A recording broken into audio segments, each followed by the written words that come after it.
Guardian. Let's have a look at that instead, Nick. Ben Wallace, who is stepping down at the next election, says he can't imagine what it's like to have been hounded out of your job simply on account of your sexuality. Yeah, this is Rishi Sunak apologises for past ban on LGBT people serving in military, and they're talking about the period from 1967 to 2000, where it was legal to be gay, but not in the military. So they're saying this was appalling and a failure of the British state and so on.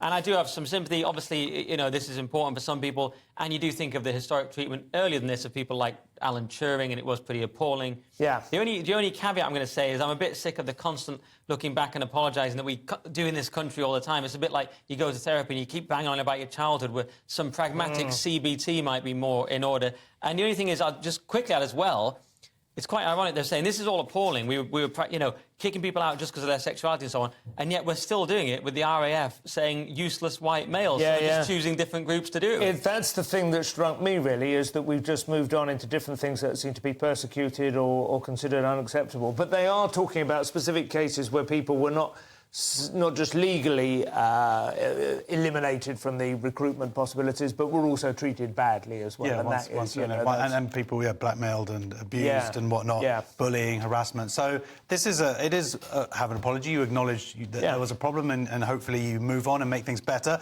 My only caveat I'm going to add to this is the constant LGBT.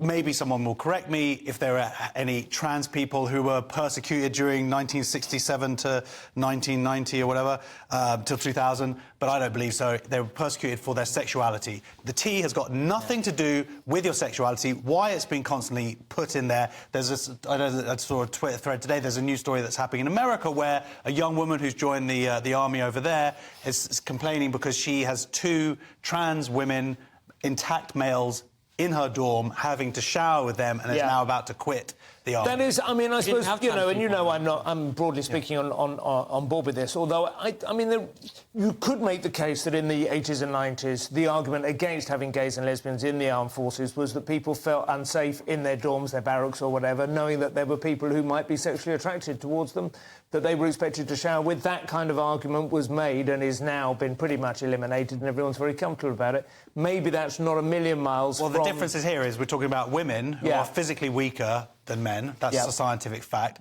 So to be housed and having showers with biological men, there's a reason why we have separation in the first place. But there is a reason. But other people at the time also thought there was a reason that you didn't have gay men in the military, because you would feel uncomfortable about being... I don't know. I'm just saying... What Josh is saying take women out of the army. Yeah. No, I'm saying put only women in the army. That's what I'm saying.